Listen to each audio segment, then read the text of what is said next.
अस्सलामुअलैकुम नाज़रीन, मैं हूं सैयद ज़ुल्फ़िकार गिलानी और आप देख रहे हैं गिलानी व्लॉग्स। वैसे तो रिवायत और तारीख़ में बहुत फ़र्क है, लेकिन बाज़ जगहें ऐसी हैं, बाज़ मकामात ऐसे हैं जहां रवायात को तारीख़ में ज़म कर दिया गया है और नहीं पता कि इसमें से रिवायत क्या है, तारीख़ क्या है, सच क्या है, झूठ क्या है। मेरे अक़ब में आपको एक मकबरा नज़र आ रहा होगा। इस मकबरे के बारे में बहुत सी रिवायात हैं, हक़ाइक़ कम हैं, रवायतें ज़्यादा हैं। तारीख़ की किताबों में कुछ नहीं लिखा हुआ कि ये किसका मकबरा है। ये हेला नामी गांव है जो तहसील फालिया में वाक़ है। मंडी बहाउद्दीन से कोई तकरीबन 25 किलोमीटर और फालिया से 10-11 किलोमीटर के फ़ासले पर ये गांव वाक़ है। इस गांव से बाहर खेतों में ये मकबरा है और बाकायदा महकमा आसार क़दीमा ने चंद साल पहले जंगला वगैरह लगाकर इसे महफूज किए है और इस मकबरे की हालत बेहतर बनाई है, वरना ये मकबरा ऐसा नहीं था, ये गिरने वाला था। इसके बारे में जो रिवायतें हैं, एक रिवायत तो ये है कि ये मुग़लों का चीफ़ जस्टिस था, मतलब क़ाज़ीउल क़ज़ात आप कह सकते हैं। ज़माना बताया जाता है इनका अकबर आज़म यानी तीसरा मुग़ल शहंशाह। इसका मतलब ये हुआ कि 16वीं सदी ईस्वी का जो है वो दौर बताया जाता है कि इनका नाम था मिर्ज़ा अली बेग और ये क़ाज़ीउल क़ज़ात थे और किसी काम से यहाँ आए। यहाँ उस ज़माने में जंगल होता था, इलाका इन्हें बहुत खूबसूरत लगा। इन्होंने न सिर्फ यहाँ रिहाइश इख्तियार की बल्कि कहा जाता है कि अकबर आज़म ने भी उनकी दावत पर इस इलाके का दौरा किया। या उस ज़माने में आबादियाँ कम थी, जंगल ज़्यादा थे। ये जो आपको चारों तरफ इलाका नज़र आ रहा है, कहते हैं कि उस ज़माने में यहाँ भी जंगल था और बाकायदा जो है वो मिर्ज़ा अली बेग ने एक शिकारगाह तामीर करवाई थी और अकबर जब यहाँ आया तो उसने शिकार खेला और कहा जाता है कि उसी शिकार के दौरान किसी हादसे के नतीजे में इनकी मौत वाक़ हो गई मिर्ज़ा अली बेग की। बकौल रावियों के उन्होंने ये वसीयत कर रखी थी कि अगर किसी वजह से मेरा इंतकाल हो जाए तो मुझे इसी इलाके में दफन कर दिया जाए। चुनाचे उन्हें यहाँ दफन कर दिया गया। ये जो आपको दोनों तरफ बुर्जियाँ सी नज़र आ रही हैं, बहुत वसी और इसका रकबा है, मुरब्बा चबूतरा है बाकायदा। ये तो पुराना बुर्ज है, ये जो आपको सामने नज़र आ रहा है, लेकिन ये बुर्ज जो है वो उल्टे हाथ वाला ये नया बनाया गया है। कहते हैं कि ये किसी ज़माने में बाकायदा बुर्ज हुआ करते थे और 2 मुग़ल सिपाही या 4 मुग़ल सिपाही हर वक्त यहाँ पहरा दिया करते थे। उसके बाद फिर मुग़लों की हुकूमत चली गई, सिख आ गए और सिखों के बाद अंग्रेज़ आ गए, तो फिर ये मकबरा उजड़ता गया। ये भी कहा जाता है कि यहाँ के लोगों ने महकमा आसार क़दीमा को कहा कि जी हमारी ये एक अकलौती सक़ाफ़ती निशानी है, इसका तहफ़्फ़ुज़ किया जाए। लिहाजा महकमा आसार क़दीमा ने कमाल मेहरबानी करते हुए इसे महफूज किया। मैं चलते चलते जो है वो उस पुराने बुर्ज के पास आ गया हूँ। इसकी नई तामीर और पुराने बुर्ज का फ़र्क आपको नज़दीक से दिखाने के लिए आया हूँ।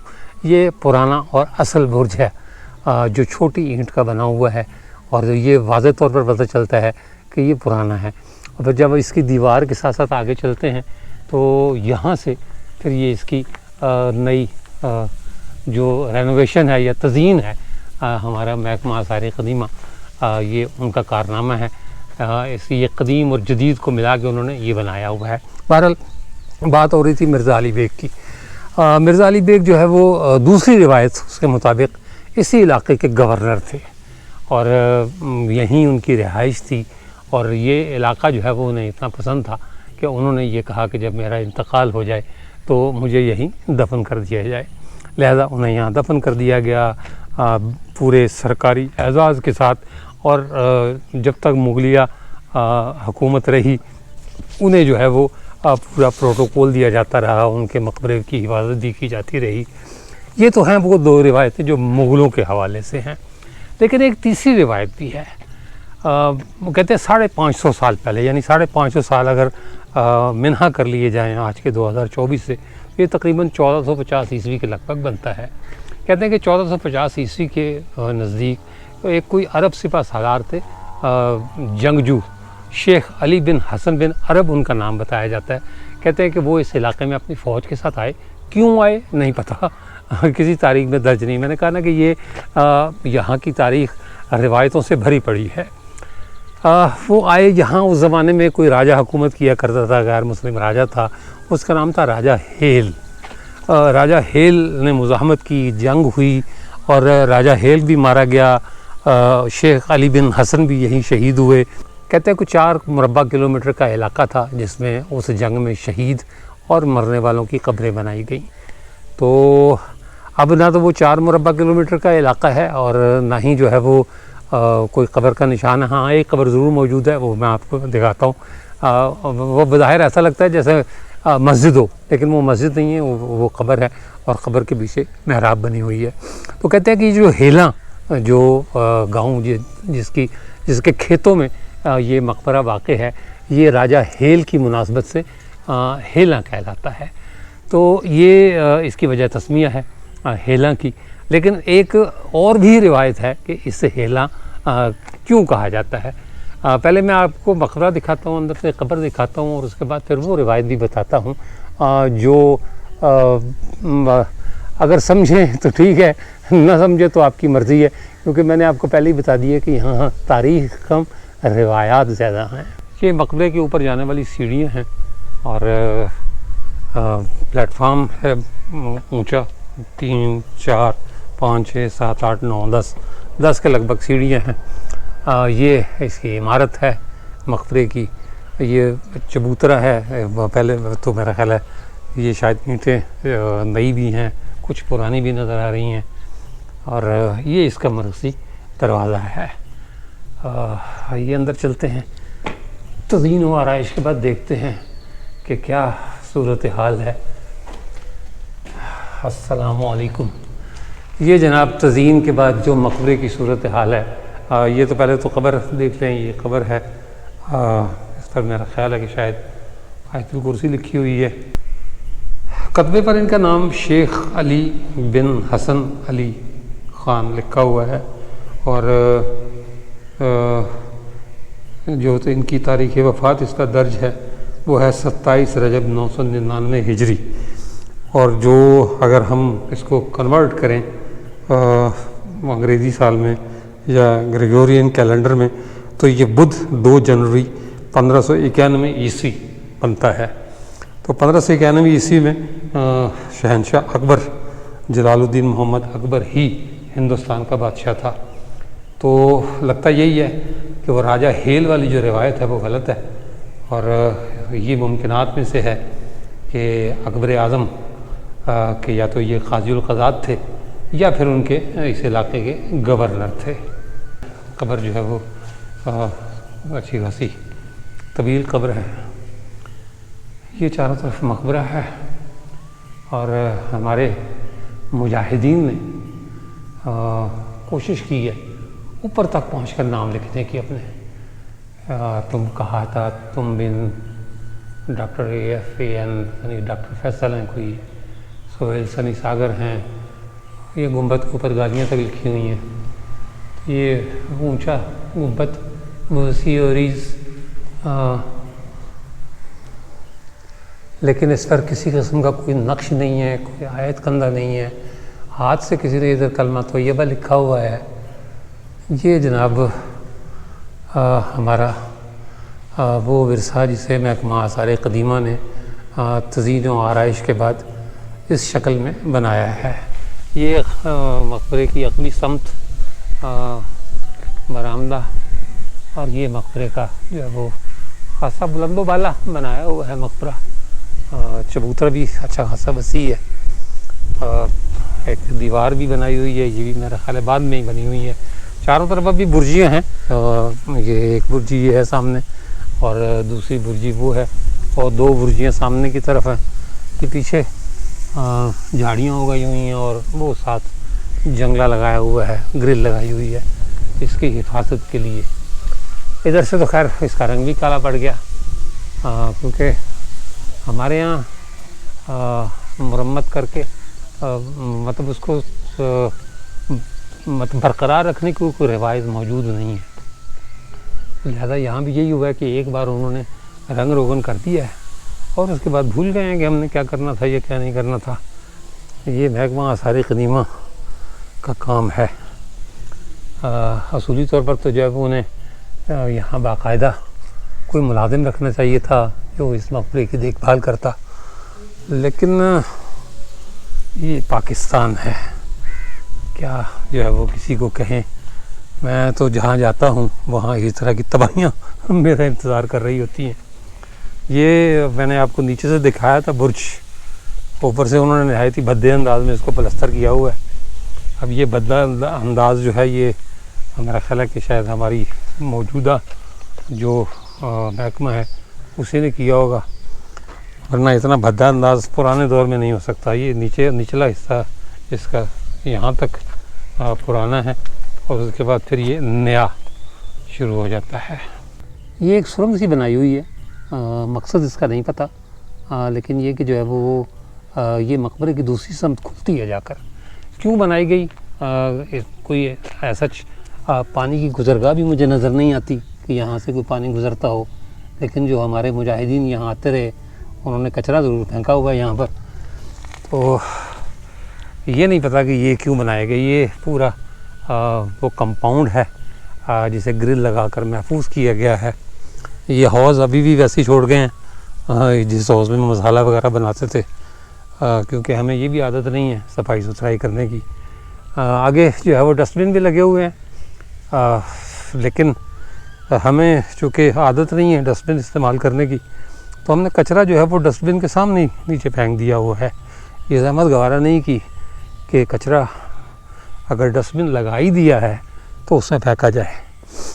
मेरा मूड है कि मैं आपको वो भी दिखाऊं ताकि आपको पता चले कि हमारी कौम अगर कोई चीज़ या कोई सहूलत दी गई है तो उसे भी इस्तेमाल करने में अपनी तौहीन महसूस करती है। ये मैं उसी डस्टबिन की तरफ जा रहा हूँ, उसके ऊपर बाकायदा लिखा हुआ है यूज़ मी। अगर किसी को अंग्रेज़ी नहीं आती तो उस पर तस्वीर भी उन्होंने बनाई हुई है। एक जो है वो आदमी है, एक फिगर बनाई हुई है जो उस डब्बे को इस्तेमाल कर रहा है। Keep the environment clean and green archaeology department, और ये आर्कियोलॉजी डिपार्टमेंट की नसीहत पर अमल किया जा रहा है। इसी अहाते में एक चार दीवारी भी बनी हुई है, गो कि उसकी कुछ दीवारें टूट गई हैं यानी दाएं बाएं की, लेकिन ये पुरानी चार दीवारी है। बज़ाहिर ये ऐसे लगता है कि ये मस्जिद रही होगी, लेकिन इसके अंदर एक कब्र मौजूद है। इसकी बहरहाल कोई मरम्मत नीचे वाले हिस्से की तो नहीं की गई, इसलिए कि नीचे के हिस्से की जो ईंटें हैं वो पुरानी ही हैं, छोटी ईंट है, ये नज़र आ रही होगी आपको। और ये ऊपर उन्होंने अपनी हुनरमंदी से इसे बनाया है महकमा आसार क़दीमा के माहिरीन तामीरात ने। तो साफ पता चलता है कि पुरानी चीज़ कौन सी है और नई चीज़ कौन सी है। आइए इसके अंदर भी चलते हैं और मैं आपको दिखाता हूँ कि इसके अंदर जो है वो बज़ाहिर ये लगती है कि मस्जिद थी, लेकिन इसके अंदर एक कब्र मौजूद है। ये सामने एक महराब बना हुआ है और ये कब्र है। ये नहीं पता कि अब ये किसकी कब्र है, कोई तख्ती कोई नाम नहीं लिखा हुआ। और ये इस सामने वाली जो महराब है इससे ये लगता है कि ये मस्जिद थी।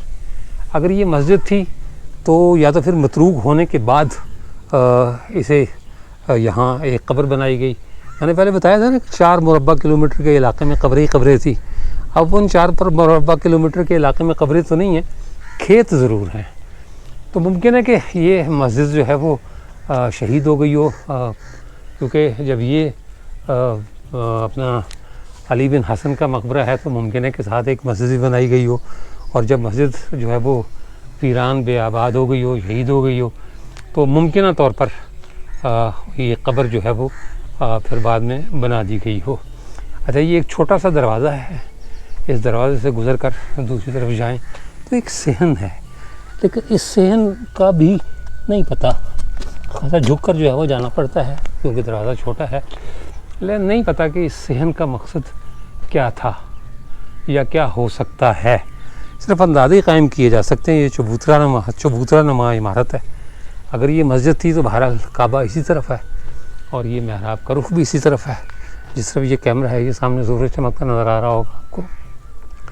तो ये नहीं समझ में आया कि ये इमारत क्या चीज़ थी या क्या चीज़ है, और इसे किस मकसद के तहत या किस मकसद के लिए तामीर किया गया था। ये तो तय नहीं हो सका कि मकबरा किसका है, मतलब मुग़ल गवर्नर का है या किसी अरब जंगजू सरदार का है जिसने राजा हेल के साथ लड़ाई लड़ी, और उसी के नाम पर ये हेला का कस्बा है। हेला के हवाले से एक और रिवायत भी मैं आपको बताना चाहता हूँ। वो रिवायत ये है कि 323 क़बल मसीह में जब अलेक्जेंडर द ग्रेट की मौत वाक़ हुई बाबुल में, तो उसका डायोडोची जनरल मतलब मकदूनी ज़बान में जो जनरल पर्डिकस था, उस सल्तनत का रीजेंट मुकर्रर हुआ। लेकिन ज़ाहिर है उसके और भी जो दोस्त थे वो भी जनरल थे, लिहाजा उन्हें पर्डिकस की जो बादशाहत थी वो एक आंख नहीं भाई। सबसे पहले मिस्र में जो टोलेमी था जिसे गवर्नर मुकर्रर किया गया था, सत्रप उसे कहा जाता था, सबसे पहले उसने बगावत की और मिस्र में अपनी बादशाहत यानी अपनी खुद मुख्तारी का ऐलान कर दिया। टोलेमी की मदद करने वाले का नाम था सल्यूकस। सल्यूकस उस वक्त जो यूनानी अफवाज थी उनका सिपह सालार था, और पर्डिकस के बाद सबसे ज़्यादा इख्तियारात उसी को हासिल थे। कहा जाता है कि उसने पर्डिकस के कत्ल में टोलेमी की मुआवनत की और 312 क़बल मसीह में बाबुल में अपनी हुकूमत कायम कर ली। यानी अब एक तरफ टोलेमी हो गया और एक तरफ सल्यूकस हो गया। इसी दौरान 321 क़बल मसीह में नंदा ख़ानदान का बागी शहज़ादा चंद्रगुप्त मौर्य वो भी मतलब बरसे इक़्तिदार आ चुका था। उसने अपनी ही सल्तनत के जो साबिक़ दारुल हुकूमत था पाटलिपुत्रा यानी आज का पटना, उसे फ़तह किया और अपना दारुल हुकूमत बनाया। उसके बाद उसने दरियाए सिंध के साथ साथ के जो इलाके थे 1317 क़बल मसीह तक उसने वो तमाम के तमाम इलाके फ़तह कर लिए जो अलेक्जेंडर ने अपने मतलब ज़िंदगी में फ़तह किए थे, और बाद में उसकी जानशीनों की अमलदारी में आ गए थे। जब सल्यूकस को बाबुल में ये पता चला कि चंद्रगुप्त मौर्य फतूहात पर फतूहात हासिल करता जा रहा है और उसने कई इलाकों पर कब्ज़ा कर लिया है, तो वो एक फ़ौज लेकर बाबुल से रवाना हुआ। चंद्रगुप्त के बारे में ये कहा जाता है, जो मवर्रिखीन ने लिखा है कि उसके साथ 6 लाख जंगजू और 9000 जंगी हाथी थे। सल्यूकस दरियाए सिंध पार करके उसके मुकाबले पर भी आया, लेकिन बाद अज़ा सुलह हो गई। मुआहदे के तहत चंद्रगुप्त को दरियाए सिंध के मगरब में वसी इलाका मिला जिसमें हिंदू कुश, अफ़गानिस्तान और बलूचिस्तान के इलाके शामिल थे। क्योंकि जिस इलाके में मैं खड़ा हूँ ये तो अपना पहले से ही चंद्रगुप्त मौर्य के कब्ज़े में था। आमतौर पर यह ख्याल किया जाता है कि इसी मुआहदे के मतलब नतीजे में जो सल्यूकस और चंद्रगुप्त मौर्य के दरमियान हुआ, चंद्रगुप्त मौर्य ने एक यूनानी या मकदूमी शहज़ादी से शादी की।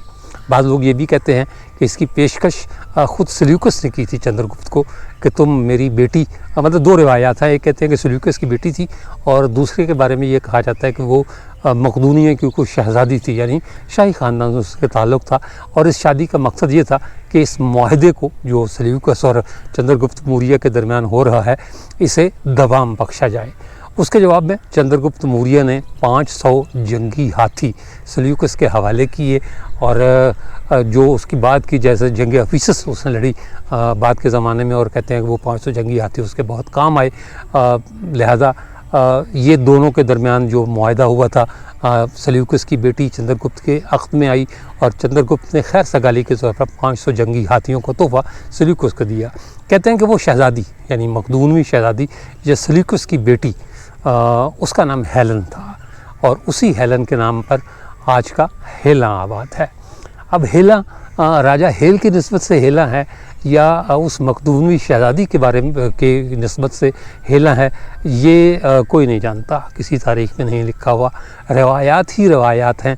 रवायात में भी जो है वो अगर मुग़ल क़ाज़ी क़ज़ात या मुग़ल गवर्नर का ज़िक्र है तो वो भी रवायात में है, और अगर यूनानी शहज़ादी का ज़िक्र है तो वो भी रवायात में है। अब ये अल्लाह बेहतर जानता है या उस दौर के लोग बेहतर जानते हैं कि हेला हेलन शहज़ादी हेलन की मुनासबत से हेला है या राजा हेल की मुनासबत से हेला है। कम अज़ कम इसका जवाब मैं नहीं दे सकता। इसके साथ ही इजाज़त दीजिए। इंशाअल्लाह ताला अगले व्लॉग में दोबारा मुलाकात होगी। तब तक के लिए अल्लाह हाफ़िज़।